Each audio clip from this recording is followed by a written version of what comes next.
Hello, COM 110 students.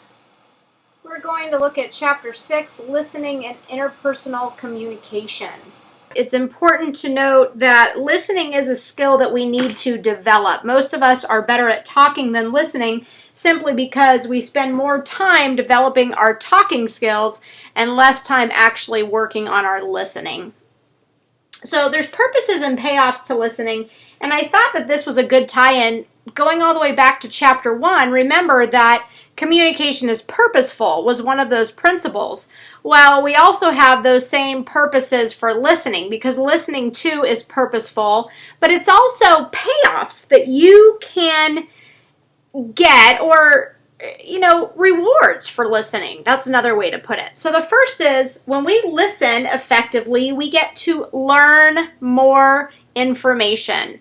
We can relate to other people more effectively if we listen to them and apply what we learn from listening to them to their lives and to our relationship.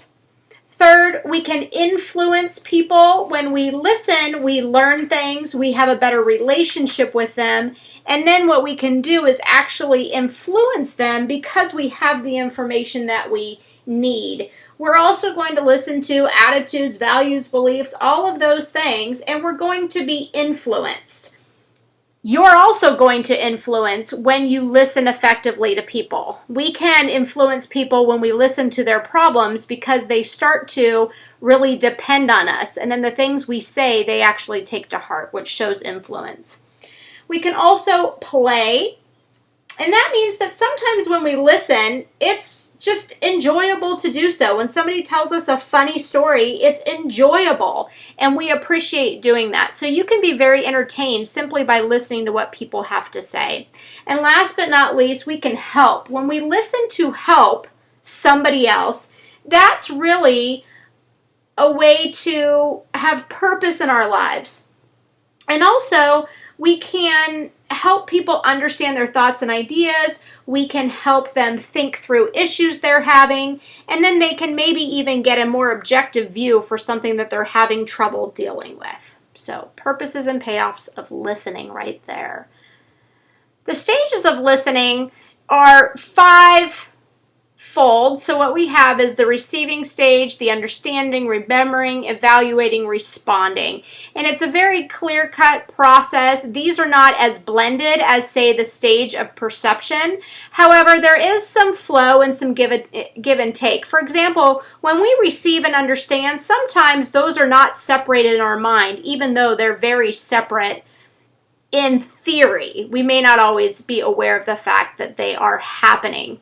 When we receive and understand, we will remember. If you don't remember something that somebody has said, you probably did not receive it or you did not understand it. So it's very important that without remembering, we did not listen effectively. So if you have problems remembering what people are saying, it might be attributed to poor receiving habits or poor understanding habits.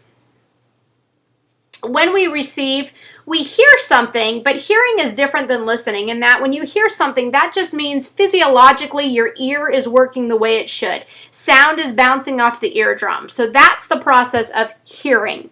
But when we attend to a message, we actually say, I'm going to focus on this, pay attention to it, and actually listen.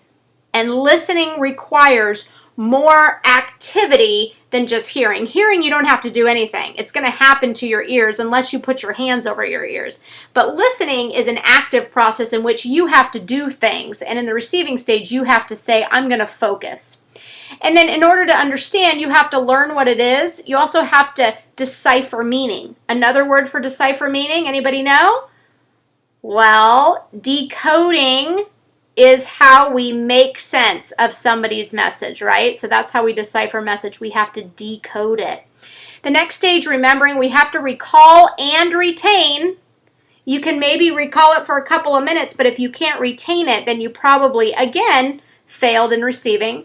Next is evaluating it. Usually we will judge or we will criticize what somebody has said. Sometimes our judgment is either that was helpful information or that was not helpful information. Sometimes when I'm telling you things through this lecture, I'm sure you say, she's going off on a tangent, telling me a story. I don't necessarily need to listen to this. It's not critical for me to understand the material, and that's okay to do. You need to make decisions in a day on what you should pay attention to and what may not be all that critical.